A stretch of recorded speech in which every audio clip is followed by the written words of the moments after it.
Hello everyone, आज हम आ चुके हैं पटना के एक ज़ू में जहाँ पे इसका एक अलग सेक्शन होता है। इसमें एक एक्वेरियम सेक्शन होता है जो कि ये ऑलमोस्ट सारे ज़ू में होता है। तो पटना के ज़ू वाले को आज हम कवर करते हैं और आपको दिखाते हैं कि ये कैसा है। इसके ज़ू के अंदर आने के बाद इसमें एक 10 रुपये का एडिशनल टिकट लगता है जिसको आप ले सकते हैं। और फिर उसके बाद से काफ़ी अच्छा मतलब कि एक एनवायरनमेंट पूरा एक्वेरियम जैसा है। एंट्रेंस भी इसका मछली के मुंह से ऐसा थीम बनाया गया है। और आप इसके अंदर आएंगे तो आपको एक फुल वाइब मिलेगा, फुल एक्वेरियम सेक्शन का वाइब। और एक बार में इसमें नंबर ऑफ मतलब 50+ टैंक्स है, तो आप इसको सारे के सारे फिशेस को आप आराम से अलग अलग करके देख सकते हैं। और मतलब हर तरह के इसमें फिशेस हैं और सारे के सारे बेहतरीन लगेंगे। तो आप एंड टू एंड इस वीडियो को देखिए और इन्जॉय करिए। सबसे पहले हम फिश से स्टार्ट करते हैं। यहाँ पे लिखा हुआ है जैन गुरामी, बट ये रियलिटी जाइंट गुरामीज होती हैं। गुरामी फ़िश की ये जाइंट होती हैं और ये मॉन्स्टर फिशेस में आती हैं।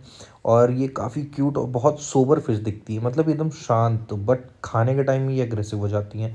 तो ये अकेले ही रह सकती हैं अपने टैंक में या तो फिर किसी बढ़िया मॉन्स्टर फिश के टैंक में रह सकती है। सेकंड पे मैंने देखा कि वहाँ पे ढेर सारे टर्टल्स थे। टर्टल्स में दो टाइप के थे। पहला मैंने देखा कि ये रेड आई टर्टल है। ये रेड आई टर्टल है जो कि एग्जॉटिक में आते हैं। और एक और टर्टल का सेक्शन है, वो हम आपको थोड़ी देर बाद में कवर करके दिखाते हैं। इसकी मतलब है ये काफ़ी साफ़ सुथरा जगह पे, बट इसका बैकग्राउंड की वजह से थोड़ा सा आपको गंदा दिख सकता है। जैसे कि ये है, ये शार्क फिश होती है। ये ऑलमोस्ट अगर कोई भी फिश लवर है या फिर जिसके घर में एक्वेरियम है, उसने कभी ना कभी तो इस शार्क फिश को रखा ही है अपने एक्वेरियम में, भले छोटा साइज़ का हो। बट ये काफ़ी बड़े साइज़ के हैं, लगभग 1.5 से 2 फीट के हैं सारे के सारे। तो आप देख सकते हैं कि सब साफ़ सुथरा से रखा गया है काफ़ी। थर्ड नंबर पे है ये फिराना फिशेस। ये फिराना आप सब इसका नाम जानते ही होंगे, बट ये मतलब बहुत सारे फिरानाज होते हैं, उसमें से ये भी एक फिराना है। और ये कम्प्लीटली एक मॉन्स्टर फिश होती है। ये सिर्फ अपने ही फिरानास के साथ रह सकती है और किसी के साथ डालेंगे तो पक्का अटैक करके उसको खा जाएगी। पानी बहुत क्रिस्टल क्लियर है, बस बैकग्राउंड सबका थोड़ा सा सीमेंटेड है तो उसकी वजह से आपको डर्टी दिख सकता है, बट साफ़ सुथरा रखा गया है। यहाँ का एम्बियंस इतना अच्छा है, माहौल इतना अच्छा है, भीड़ ज़्यादा नहीं है, आराम से आप इंजॉय कर सकते हैं। जैसे कि ये ब्यूटीफुल पैरट फिश है। आप सभी फिश के जो ऊपर भी जाएंगे ना, तो सबके ऊपर भी नाम भी लिखा हुआ रहेगा। और आजकल तो सबसे ज़्यादा ट्रेंडी फिश यही है, window fish, glow in the dark fish. फिर उसके बाद देखिए एल्बिनो ऑस्कर, ऊपर सबका नाम लिखा हुआ रहता है। आप देखेंगे तो आपको खुद अच्छा लगेगा। आप आराम से जितना टाइम उतना जितना चाहे उतना टाइम आप यहाँ स्पेंड कर सकते हैं, आपको अच्छा लगेगा। और कोई वैसा रोक टोक नहीं है, आप इसके जस्ट बगल में भी जा कर के आप बाहर भी बैठ सकते हैं। ये फिर आ गया कोई कार्प्स फिशेस। ये फ़िश की क्वालिटी ये होती है कि खाते ज़्यादा है और बहुत तेज़ी से बढ़ती है, बढ़ते फिशेस हैं। ये ऑस्कर फिशेस, ये भी एक कंप्लीट मॉन्स्टर फिश है। यहाँ पे इस वाले एक्वेरियम सेक्शन में ना फ़िशेस पे ज़्यादा फोकस किया गया है। मतलब अगर आप ध्यान देंगे तो फ़िशेस यहाँ पे हर क्वालिटी के हैं, हर वैरायटी के। बट बैकग्राउंड में बहुत ज़्यादा खर्चा नहीं किया गया है। बैकग्राउंड को मजबूत और सस्ता और टिकाऊ रखा गया है कि बहुत ज़्यादा चेंजेस ना करना पड़े। ये रहे वो दूसरे टाइप के टर्टल जिसको इंडियन रूफ टर्टल कहते हैं। ये वाले इंडेंजर्ड में आते हैं, तो इनको जो लोग पालते हैं वो थोड़ा सा मतलब कानूनी इलीगल पालते हैं। बट ये भी काफ़ी सोबर टर्टल रहते हैं। यूजुअली ये हर जगह पे अगल बगल आपके जहाँ पे पॉन्ड तालाब रहता है वहाँ पे ये लोग इजीली मिल जाते हैं। तो ये टर्टल का भी यहाँ बहुत सेक्शन पड़ा हुआ है। इस एक्वेरियम के अंदर कम से कम 25 से 30+ ये एक्वेरियम के अंदर टर्टल रखे हुए हैं। और ये फिशेस होते हैं चिकलेट फिशेस। तो इसमें बनाना चिकलेट और सिल्वर और आइस चिकलेट इसमें रखा हुआ था। काफ़ी सोबर फिशेस होती। और ये आप सब लोग इसको गोल्ड फिश के नाम से जानते हैं, बट ये कार्प फिशेस होती, कार्प फिश। आप इसको, ये इनकी क्वालिटी यही होती है कि बहुत जल्दी बड़े हो जाते हैं। मेरे पास भी एक फ़िश था, बट वो काफ़ी बड़ा होकर एक्सीडेंटली मर गया। और ये एक फ्लावर हॉर्न फिश है। ये भी एक अग्रेसिव फिश होती है। ये किसी के साथ नहीं रहती, ये अपने के दूसरे साथ भी नहीं रह सकती। ये है एलिगेटर गार, one of the finest example of monster fishes, जिसमें कि एलिगेटर गार काफ़ी महंगी फ़िश भी आती है और इसको रखना भी बहुत इजीली नहीं होता है क्योंकि इसमें आराम से 5 फीट का, 5 से 6 फीट का टैंक चाहिए।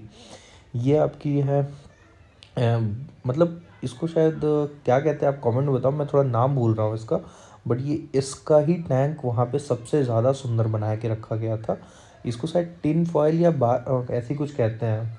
हम नाम थोड़ा कंफ्यूज कर रहे हैं, आप कमेंट में बताना क्योंकि मैं शायद इसमें ऊपर दिखाना भी भूल गया हूँ, तो इसलिए मुझे भी नहीं याद है। तो इसका टैंक बहुत सुंदर बना के रखे, पूरा रेड कलर का, ऐसा लग रहा था ना कि लावा में से निकल रहा है। आप देखो, मैं जूम आउट करके दिखाता हूँ आपको, ये देखो। और ये वो शार्क फिश ये वो वाला है कि अल्बाइनो शार्क फिश है। ये उसी का अल्बाइनो किसी का भी मतलब होता है कि किसी भी जानवर का अल्बाइनो, यानी कि वो फुल सफ़ेद होता है वो जानवर किसी भी। और जो नीचे आप एक गोल्डन कलर का देख सकते हो उसको वो कहते हैं कोको फिश कहते हैं, कुछ लोग सकर फिश भी कहते हैं। ये बॉटम ड्वेलर्स होते हैं। This is the most classy fish in the world, but इसकी वो फाइनेस्ट एग्जांपल नहीं है, बट हाँ ये एरोवाना फ़िश है, सिल्वर एरोवाना। आराम से ये 2 फीट की तो होगी ही। ये सबसे बेस्ट फ़िश मानी जाती है पूरे वर्ल्ड में। और ये है एक फ़िश है, ये एक्चुअली ये स्टिंग रे है, आपने कभी ना कभी देखा होगा। और ये मोनो एंजल फ़िश है, काफ़ी क्यूट फ़िश होती है और बहुत शांति से सोबर से रहती है, कोई झगड़ा झगड़ी नहीं, अपने में ही अपने में मस्त रहती है। और इसका टैंक आप एकदम सुंदर बना सकते हैं, इसका टैंक कुछ भी उजाड़ता नहीं। अगर आपको भी एक ऐसा ऐसा टैंक बनाना है जिसमें आप एक्वास्केपिंग पे फोकस करो और कुछ उजाड़े नहीं, तो आप इजीली मोनो एंजल्स और एंजल फिशेस को रख सकते हो, जिसमें कि ये काफ़ी क्यूट दिखते हैं और बहुत ही स्लो स्विमर्स होते हैं। और ये टाइगर बार्ब्स को तो मतलब इतना, इसका आप वो देख सकते हैं लैंड, मतलब एक्वास्केपिंग कैसे किया गया है, रेड और येलो स्टोन को मिला करके एक पूरा लेयर बनाया गया है। ये है एंजल फिशेस, ब्लैक एंजल्स भी बहुत शांत होते हैं। एंजल की क्वालिटी होती है कि वो पूरी तरह शांत होते हैं, बट ये ज़्यादातर सिर्फ गोल्ड फिश और एंजल फिश यही दोनों आपस में रह सकते हैं, बाकी तो बॉटम डॉलर्स के साथ आप इनको रख सकते हैं। और बहुत अच्छे फ़िश होते हैं सामने से तो, और काफ़ी ये लकी भी माने जाते हैं एंजल फिशेस। ये very common gold fish and oranda fishes, ये सभी के घर, अगर कोई भी अपने घर में सबसे बिगिनर्स में कोई रखेगा एक्वेरियम, तो सबसे पहले यही गोल्ड फिश और ओरेंडा फिशेस ही डालता है। तो आप लोग इनसे तो परिचित ही होंगे। ये ऑस्कर मॉन्स्टर फिश है, तो मेरे को दोबारा कवर करना पड़ा क्योंकि बहुत सुंदर लग रहे थे वहाँ पे। इनका टैंक भी बहुत बड़ा बनाया था, नंबर ऑफ़ ऑस्कर्स भी उस टैंक में बहुत ज़्यादा थे। तो आप इनकी क्वालिटी देखिए। और ये भी फ़िश मैं कंफ्यूज हो रहा हूँ, बट इसको शायद विडो का ही, ये ब्लैक विडो है शायद। बाकी आप ये देखिए, अब पूरी विडो का कलेक्शन आ रहा है, जिसमें कि अभी ब्लैक विडो गया, ये ग्रीन विडो फिश, ये सब glow in the dark fishes होती है, ये सब रात में अंधेरे में चमकते हैं। ये तो कार फिशेज हो गए, आप इनको जानते ही होंगे। ये भी विडो फिशेज है, ये येलो विडो फिश हो गया।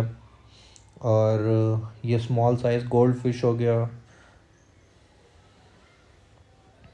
फिर उसके बाद हम आ गए ब्लू कलर के गोल्ड विडो फिश में। ये विडो फिश भाई साहब, मतलब अगर मिक्स करके आप रखो ना, तो सच में आपको मोस्ट ब्यूटीफुल टैंक बन सकता है। और बहुत महंगे भी नहीं आते। स्टार्टिंग में जब इनका नया नया ब्रीड कराया गया था तो महंगे मिलते थे, अब तो ये बहुत डिसेंट प्राइस में आ चुके हैं। ये देखिए। फिर उसके बाद ये वाइट एंजल्स हैं, एंजल्स की भी वैरायटीज़ बहुत अच्छी होती है। ये सब मतलब फ़िश लवर समझ सकते हैं कि एंजल्स की क्वालिटी क्या होती है। Angel is the most classy fish, बहुत शांति से रहते हैं, बहुत शांति से। वही कोई कार्प्स, वेल टेल है, पीछे पूंछ लंबी है। रैम्बो फिशेस भी आप रख सकते हैं, ये थोड़ी एग्रेसिव होती है, बट आप इसको ऑलमोस्ट सारी फिशेस के साथ रख सकते हैं। रैम्बो में ये अल्बिनो रैम्बोज है। ये फिर वापस हम आ गए जाइंट गुरामी के पास, क्योंकि इसको दोबारा दिखाना बनता है। यहाँ की सबसे हमको सुंदर फिशेस में से, टॉप 3 फिशेस में से ये लगी। एक टाइगर वो था, और बाहर इसमें एक ऐसा गार्डन टाइप का बना के रखा गया है, जिसमें अभी पहले तो मुझे वो लगा कि रियल फिशेस डाले हुए, बट वो फेक डॉल्फिन्स है। और आई होप कि आपको वीडियो पसंद आया हो। Please like this video and subscribe my channel for more updates.